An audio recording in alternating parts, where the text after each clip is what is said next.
Hello दोस्तों, आज हम इस वीडियो में क्लास 10th के छात्रों को साइंस का जो नया ऑफिशियल मॉडल पेपर आया है बिहार बोर्ड की तरफ से उसका ऑब्जेक्टिव आंसर की बताने वाले हैं। आप लोग इस वीडियो को शुरू से लेकर अंत तक देख लीजिएगा और एक एक ऑब्जेक्टिव क्वेश्चन को याद कर लीजिएगा, बहुत ही इंपॉर्टेंट है।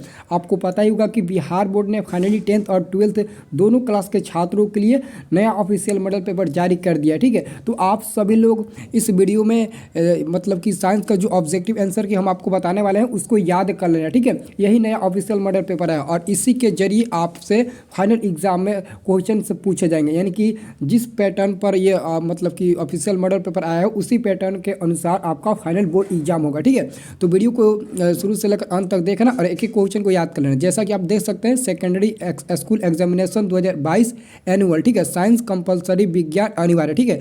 इसमें आपको टोटल 1 से 10 प्रश्न मिलेंगे, 80 ऑब्जेक्टिव प्रश्न, 24 लघुत्तरीय और 6 दीर्घ उत्तरीय प्रश्न मिलेंगे, ठीक है। तो सभी लोग वीडियो को लाइक कर दीजिए, ठीक है। तो चलिए मेन मुद्दे पर आते हैं, ऑब्जेक्टिव क्वेश्चन का आंसर देखते हैं, कौन सा ऑब्जेक्टिव का कौन सा आंसर होगा, ठीक है।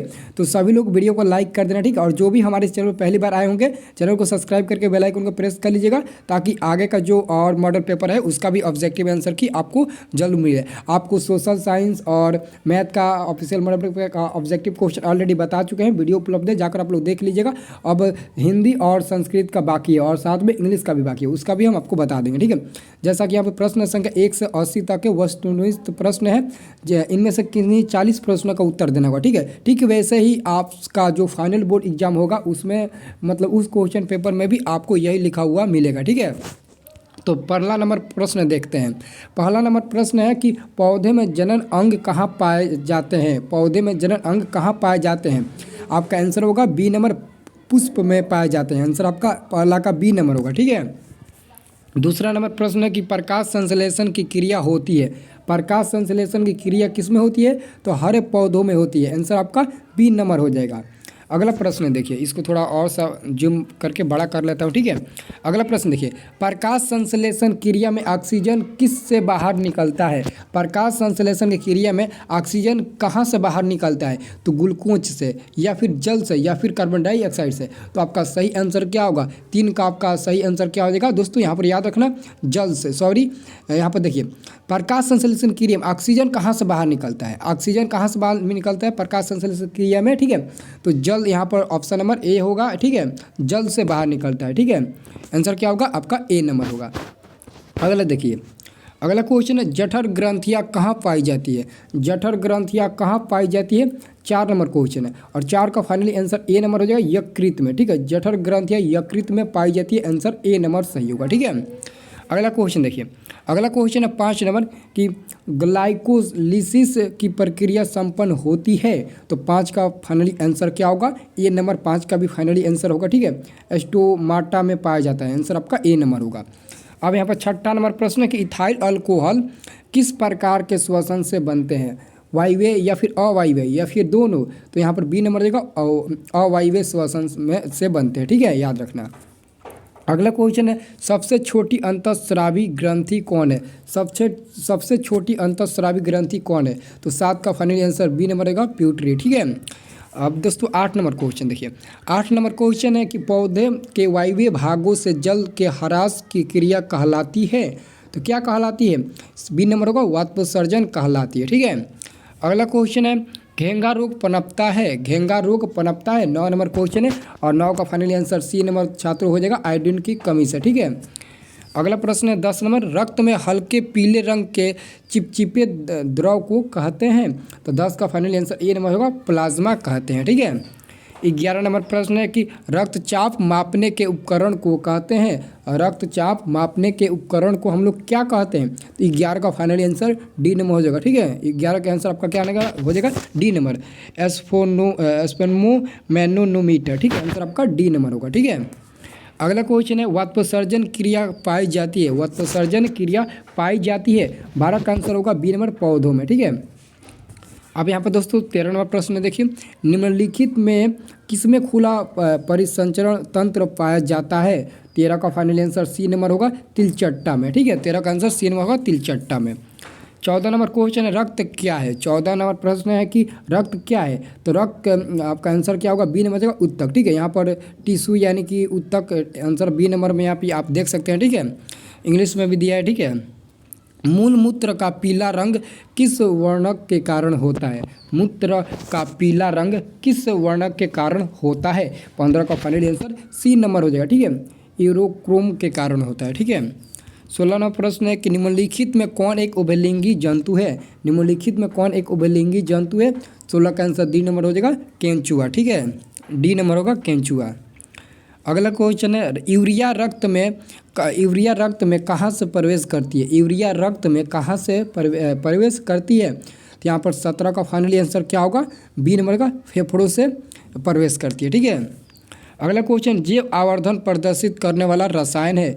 जैव आवर्धन प्रदर्शित करने वाला रसायन है तो बी नंबर का DDT, ठीक है। कैपिटल डी और टी, ठीक है। कैपिटल टी भी, ठीक है। अगला क्वेश्चन है निम्नलिखित में से कौन एक प्राथमिक उपभोक्ता है? निम्नलिखित में से कौन एक प्राथमिक उपभोक्ता है? तो शाकाहारी हो जाएगा, आंसर बी नंबर। अगला क्वेश्चन निम्नलिखित में कौन एक भूमिगत जल का उदाहरण है? तो कुआं हो जाएगा, ठीक है। क्या होगा? 20 का आंसर आपका क्या होगा? ए नंबर कुआं, ठीक है।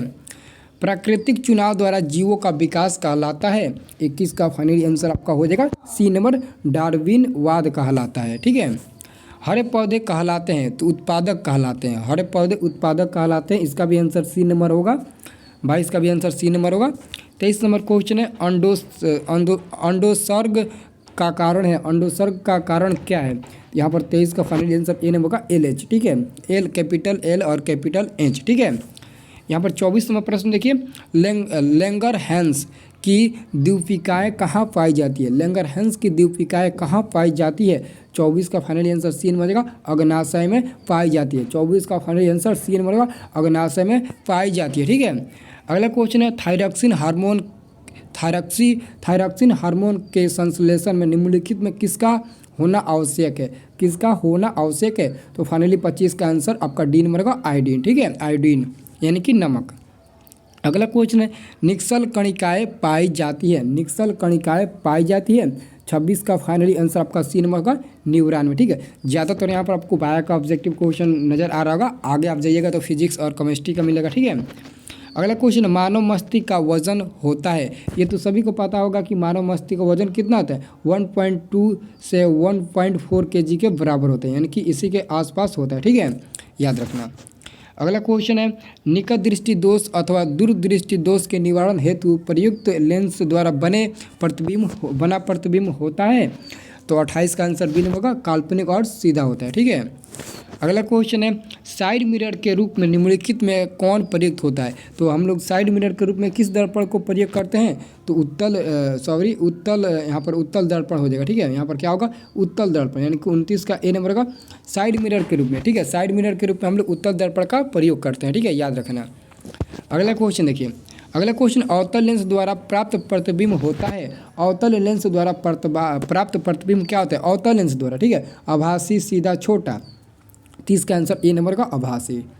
उल्टा होता है, वहाँ पर उल्टा होगा, दर्पण और लेंस में उल्टा होता है, ठीक है। ऊर्जा का सही मात्रक क्या है? ऊर्जा का सही मात्रक क्या होता है? जूल होता है, याद रखना जूल होगा, ठीक है। आकाश का रंग नीला होने की किस परिघटना का परिणाम है? तो प्रकीर्णन। प्रकाश के प्रकीर्णन के कारण ही आकाश का रंग नीला दिखाई देता है, ठीक है। जबकि अंतरिक्ष से देखने पर आकाश काला दिखाई देता है। सामान्य नेत्र के लिए स्पष्ट दृश्य की न्यूनतम दूरी होती है तो 25 सेमी। यहाँ पर आपका आंसर सी नंबर होगा। क्या होगा? आपका आंसर फाइनली सी नंबर होगा। क्या होगा? यहाँ पर 33 का आंसर सी नंबर। 34 नंबर प्रश्न है कि किसी उत्तल लेंस का फोकसांतर 50 सेमी है। उत्तल लेंस तो प्लस होगा, ठीक है। अगर उत्तल लेंस का फोकसांतर प्लस 5 सेमी 50 सेमी है तो उसकी क्षमता भी प्लस में ही आएगी। लेकिन प्लस में क्या आएगा? तो P बराबर 1/f होता है। क्षमता P बराबर 1/f होता है। तो f का मान 50 दिया है तो 50 रखेंगे और इसको 100 से गुणा कर देंगे डायोप्टर में चेंज करने के लिए। तो ये 2 बार में कट जाएगा, यानी कि P बराबर +2 डायोप्टर। आपका आंसर डी नंबर मिल जाएगा 34 का, ठीक है। 35 नंबर क्वेश्चन है कि एक प्रिज्म कितने सतहों से घिरा रहता है? एक प्रिज्म 5 सतहों से घिरा रहता है। 35 का भी आंसर डी नंबर होगा। 36 नंबर क्वेश्चन है अभिनेत्र लेंस की फोकस दूरी में परिवर्तन किया जाता है। इसका भी आंसर डी नंबर ही होगा। पक्षाभि मांसपेशियों द्वारा, यानी कि आपका पेशियों द्वारा पक्षाभि, आंसर डी नंबर इसका भी होगा। अगला क्वेश्चन है प्रकाश के परिवर्तन के कितने नियम हैं। प्रकाश के परिवर्तन के भी 2 नियम होते हैं और अपवर्तन के भी 2 ही नियम होते हैं, ठीक है। अगला क्वेश्चन है 38 नंबर। 38 नंबर क्वेश्चन है दोस्तों कि फोटोग्राफी कैमरा का अभिदृश्यक होता है। फोटोग्राफी कैमरा का अभिदृश्यक होता है। 38 का आंसर ए नंबर का उत्तर लेंस का होता है, ठीक है, याद रखना। अगला क्वेश्चन है 39 नंबर। 39 नंबर प्रश्न है कि यदि एक किरण अवतल दर्पण पर लंबवत आपतित हो तो परावर्तन के बाद किरण किस बिंदु से गुजरेगी। किस बिंदु से गुजरेगी। 39 का आंसर ए होगा, फोकस से होकर गुजरेगी, ठीक है। 40 नंबर प्रश्न देखिए। 40 नंबर प्रश्न है दोस्तों कि यदि एक प्रिज्म से एक वर्णिक किरण गुजरे तो इसका नहीं होगा, क्या नहीं होगा। काफ़ी दोस्तों ये डिफ़िकल्ट प्रश्न लगता है कि यदि एक प्रिज्म से एक वर्णिक किरण गुजरे तो इसका नहीं होगा, क्या नहीं होगा। दोस्तों इसका आंसर हम आपको कमेंट सेक्शन के माध्यम से बता देंगे। हम भी हो चुके हैं कि इसका आंसर क्या होगा दरअसल में, ठीक है। तो अगर आपको पता है तो आप प्लीज़ कमेंट करके हमें बता दीजिए, ठीक है। अगला क्वेश्चन है पवन विद्युत जनित्र में कुंडली को घुमाने का मान मूलतः करती है। तो 41 का फाइनली आंसर आपका क्या होगा, सी नंबर होगा, ठीक है, गतिमान हवा, ठीक है। अगला क्वेश्चन देखिए, कांच की अवतल लेंस की वायु में शक्ति होती है। कांच की अवतल लेंस में वायु की शक्ति होती है। तो यहाँ पर 42 का आंसर ए नंबर का ऋणात्मक होती है, ठीक है, 42 का आंसर ए नंबर होगा। अगला क्वेश्चन है निम्नांकित में कौन विद्युत का सुचालक है। निम्नांकित में कौन विद्युत का सुचालक है। तो ग्रेफाइट विद्युत का सुचालक होता है, याद रखना, ठीक है। अगला क्वेश्चन है वक्रता त्रिज्या 1 मीटर है तो अवतल दर्पण की फोकस दूरी होगी। यदि मतलब कि कह रहा है कि वक्रता त्रिज्या 1 मीटर है तो क्या होता है, F बराबर R/2 होता है, ठीक है। वक्रता त्रिज्या क्या है, यहाँ पर आप देख सकते हैं दिया है, यहाँ पर कितना दिया, 1 मीटर दिया है, तो F बराबर 1/2 हो जाएगा, ठीक है, 1/2 मीटर होगा। अगर हम इसे 100 से गुणा कर देंगे, ठीक है, तो सेंटीमीटर में बदल जाएगा, तो 2 से 50 पर में कर देगा, यानी कि 50 सेंटीमीटर। 44 का आंसर आपका बी नंबर सही होगा, ठीक है, बी नंबर हो जाएगा। अगला क्वेश्चन है सघन माध्यम से विरल माध्यम में जाती हुई किरण अभिलंब से विचलित हो जाती है। अभिलंब से दूर, अभिलंब के साथ संपाती या फिर अभिलंब के नज़दीक या फिर इनमें से कोई नहीं। 45 का सही उत्तर ए नंबर का अभिलंब से दूर, ठीक है। अगला क्वेश्चन है विद्युत धारा उत्पन्न करने की युक्ति है। विद्युत धारा उत्पन्न करने की युक्ति को हम लोग जनित्र कहते हैं, आंसर ए नंबर होगा। अगला प्रश्न है कि ऊर्जा का पारंपरिक स्रोत है। ऊर्जा का पारंपरिक स्रोत क्या है। 47 का आंसर क्या होगा आपका, सी नंबर होगा, क्या होगा, सी नंबर कोयला है, ठीक है। अगला क्वेश्चन देखिए। अगला क्वेश्चन है कांच की एक समांतर पट्टिका पर श्वेत किरण तिरछी आपतित होती है। निम्नांकित में कौन प्रथम अपवर्तन के साथ घटित होता है, ठीक है। इसका आंसर आप हमें कमेंट करके बताइए, ठीक है, इसका आंसर क्या होगा। इसका आंसर कंफर्म नहीं हो चुका है, नहीं हो पाया, ठीक है। हमारे घरों में जो विद्युत आपूर्ति की जाती है वह है तो 220 वोल्ट प्रति धारा, सी नंबर होगा, ठीक है। अगला क्वेश्चन जस्ता की परमाणु संख्या क्या है। जस्ता की परमाणु संख्या 30 होता है। जस्ता Zn आपको पता ही होगा, जिंक के आपका, ठीक है, आंसर क्या होगा, डी नंबर। जस्ता की परमाणु संख्या 30 होती है, ठीक है। अगला क्वेश्चन है धोबिया सोडा का रासायनिक सूत्र क्या होता है। धोबिया सोडा का रासायनिक सूत्र क्या होता है, तो याद रखना sodium carbonate decahydrate, answer D A number होगा 51 का। जबकि 52 नंबर प्रश्न है कि निम्नांकित में कौन प्रबल क्षारक है। निम्नांकित में कौन प्रबल क्षारक है, तो sodium hydroxide, answer C number होगा, ठीक है। और 53 नंबर प्रश्न है कि हेमाटाइड निम्नलिखित में किस धातु का अयस्क है। तो हेमाटाइड लोहा का हो जाएगा, यानी कि Fe, जिसकी परमाणु संख्या 26 होती है, ठीक है। 54 नंबर प्रश्न है कि सल्फाइड अयस्क का सांद्रण निम्नांकित में किस विधि द्वारा होता है। निम्नलिखित में किस विधि द्वारा होता है, तो 54 का आंसर डी नंबर का फेल उत्प्लावन विधि द्वारा होता है, आंसर आपका डी नंबर होगा। अगला क्वेश्चन अभिक्रिया Zn+O2 से ZnO किस प्रकार की अभिक्रिया है, ठीक है। आप अगर केमिस्ट्री में पहले चैप्टर का बहुत ज़्यादा परिभाषा याद किए होंगे, विस्थापन, उदासीनीकरण, उपचयन, अपघटन, तो आपको यह मतलब कि पता ही होगा, ठीक है। तो यहाँ पर आंसर है इसका ए नंबर का उपचयन, ठीक है, यहाँ पर उपचयन हो जाएगा ए नंबर, ठीक है। अब यहाँ पर 56 नंबर प्रश्न है कि ग्लूकोज का आणविक सूत्र क्या होता है, तो बी नंबर हो जाएगा C6H12O6, यानी कि आपका आंसर ग्लूकोज का रासायनिक सूत्र बी नंबर होगा। 57 नंबर प्रश्न है कि अम्ल का जलीय विलयन विद्युत का संचालन करता है, क्योंकि अम्ल जल में क्या होता है, विलय होता है। नहीं दोस्तों, आयनित होता है। अम्ल मतलब कि अम्ल जल में आयनित होता है। आंसर सी नंबर होगा। लिथियम के बाह्यतम सेल में कितने इलेक्ट्रॉन विद्यमान है? लिथियम के बाह्यतम सेल में कितने इलेक्ट्रॉन विद्यमान है? तो 2। आंसर क्या होगा? B number. अगला प्रश्न, आवर्त सारणी के शून्य समूह का तत्व कौन है? तो हीलियम हो जाएगा। यह ग्रुप 18 का तत्व है और ग्रुप 18 के तत्वों को हम लोग शून्य वर्ग के तत्व के नाम से जानते हैं, इसलिए क्योंकि ग्रुप 18 के सभी तत्वों की वैलेंसी 0 होती है, यानी कि शून्य होती है, इसलिए हम लोग शून्य समूह के नाम से जानते हैं ग्रुप 18 के सभी तत्वों को। ठीक है। 60 नंबर प्रश्न है कि निम्नांकित में सर्वाधिक विद्युत ऋणात्मक तत्व कौन है? सबसे अधिक। यहाँ पर 60 का आंसर क्या होगा? ए नंबर का फ्लोरीन। आंसर आपका ए नंबर होगा। अगला क्वेश्चन है, जल के वैद्युत अपघटन में कैथोड पर कौन सी गैस मुक्त होती है? 61 का फाइनली आंसर क्या होगा? यहाँ पर सी नंबर हो जाएगा, हाइड्रोजन। ठीक है, 61 का आंसर सी नंबर हाइड्रोजन होगा। जबकि 62 नंबर प्रश्न है कि हमारा शरीर का पीएच मान क्या है? हमारा शरीर का पीएच मान क्या होगा? 7 से 7.8 के बीच होगा। 7.0 से 7.8 के बीच हमारा शरीर का पीएच मान होता है हमारा। ठीक है। निम्नलिखित यौगिकों में कौन अम्ल है? निम्नलिखित यौगिकों में कौन अम्ल है? तो डी नंबर का H2SO4। H2SO4 एक अम्ल है और जिसका नाम पूरा होता है कि सल्फ्यूरिक अम्ल। सल्फ्यूरिक अम्ल यह कहलाएगा। ठीक है, तो सल्फ्यूरिक क्या है? अम्ल है। ठीक है। 64 नंबर प्रश्न है कि निम्नलिखित में कौन संश्लेषित सूचक है? संश्लेषित सूचक कौन है? तो यहाँ पर 64 का आंसर क्या होगा? सी नंबर होगा, मिथाइल ऑरेंज। यानी कि आंसर सी नंबर होगा। कार्बन डाइऑक्साइड जल से अभिक्रिया करके बनाता है। कार्बन डाइऑक्साइड जल से अभिक्रिया करके, कार्बन डाइऑक्साइड जल से अभिक्रिया करके क्या बनाता है? ठीक है, कार्बन डाइऑक्साइड जल से अभिक्रिया करके क्या बनाता है? तो सी नंबर आंसर होगा, कार्बोनिक अम्ल। कार्बोनिक अम्ल बनाते हैं। आंसर आपका क्या होगा? सी नंबर होगा 65 का। 66 नंबर प्रश्न है कि कॉपर पाइराइट का रासायनिक संगठन है। यहाँ पर 66 का आंसर होगा बी नंबर, CuFeS2। ये कॉपर पाइराइट का सूत्र होता है, याद रखना। अगला क्वेश्चन है यहाँ पर 67 नंबर, प्रकृति में मुक्त अवस्था में पाई जाने वाली धातु है। प्रकृति में मुक्त अवस्था में पाई जाने वाली धातु कौन है? 67 का आंसर आपका बी नंबर होगा, सोना। सोना प्रकृति में मुक्त अवस्था में पाई जाती है। ठीक है। 68 नंबर प्रश्न है, निम्नलिखित में कौन सी धातु सबसे अधिक अभिक्रियाशील है? ऑप्शन के अनुसार आपका कॉपर हो जाएगा। ठीक है, कॉपर सबसे अधिक अभिक्रियाशील धातु है ऑप्शन के अनुसार। ठीक है, नहीं दोस्तों, यहाँ पर कॉपर नहीं है, जिंक होगा। जिंक सबसे अधिक अभिक्रियाशील होगा ऑप्शन के अनुसार। ठीक है, जिंक भी है, जिंक कॉपर से ज़्यादा अभिक्रियाशील है। ऐसे में दोस्तों कॉपर भी है, लेकिन कॉपर से ज़्यादा जिंक है। ठीक है।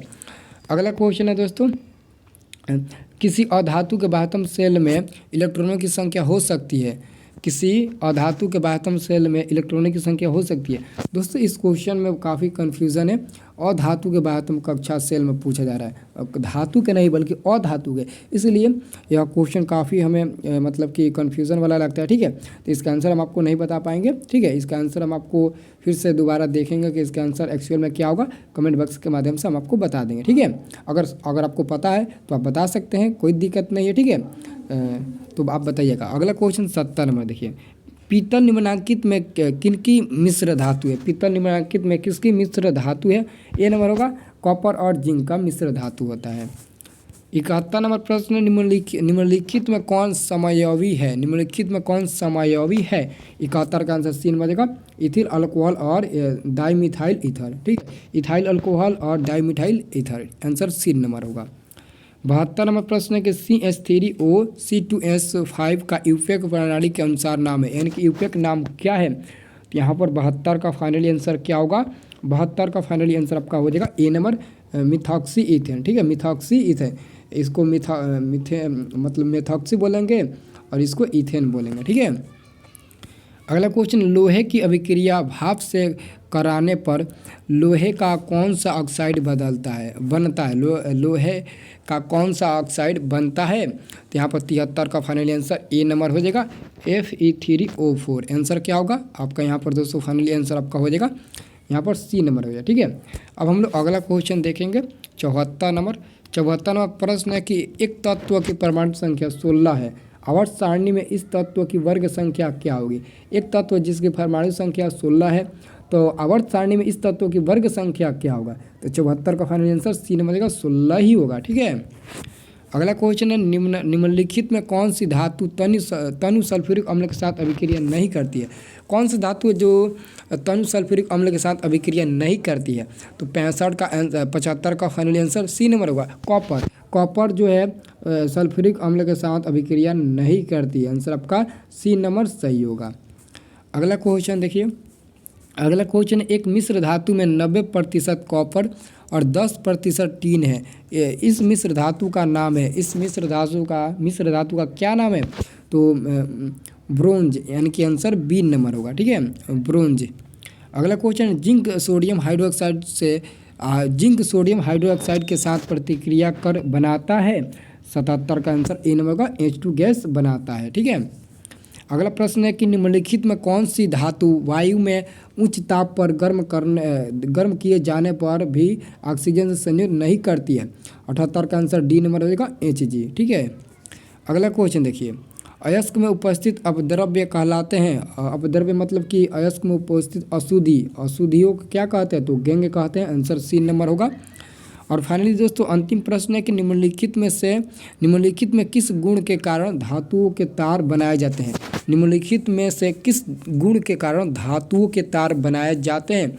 80 का फाइनल आंसर सी नंबर का तन्यता का कारण ही हम लोग धातु के तार बनाते हैं। ठीक है, अब यहाँ पर दोस्तों देख लीजिए कि जो सब्जेक्टिव क्वेश्चन मॉडल पेपर के अनुसार जो पूछा गया कैसा पूछा गया। ठीक है, यहाँ पर आप लोग देख सकते हैं। ठीक है, अब अभी तक हमारे इस वीडियो को लाइक नहीं किया, वीडियो को लाइक कर दीजिए। जो भी चैनल को सब्सक्राइब नहीं किया चैनल को सब्सक्राइब कर लीजिए। देखिए पहला फिजिक्स का प्रश्न पूछा है कि किसी चालक का प्रतिरोध किन किन बातों पर निर्भर करता है। ठीक है, तो याद कर लीजिए, हम आपको बताए भी होंगे। ठीक है, किसी चालक का प्रतिरोध निम्नलिखित बातों पर निर्भर करता है। चालक के अनुप्रस्थ के क्षेत्रफल पर, उसकी प्रकृति पर, उसकी लंबाई। तो आप 3 लिख दीजिएगा, उसकी लंबाई पर, उसके क्षेत्रफल पर और उसकी प्रकृति पर। ठीक है, यही 3 लिख दीजिएगा तो 2 नंबर हो जाएगा। ठीक है, सरल सूक्ष्मदर्शी क्या है। विद्युत मोटर का सिद्धांत लिखिए। एमीटर और वोल्टमीटर के उपयोग बताइए।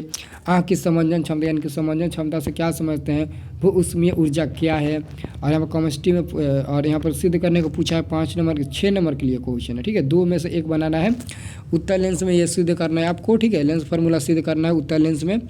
ठीक है, और यहाँ पर केमिस्ट्री में पूछा है वन संपदा पर आधारित किन्हीं 2 उद्योगों का नाम बताइए।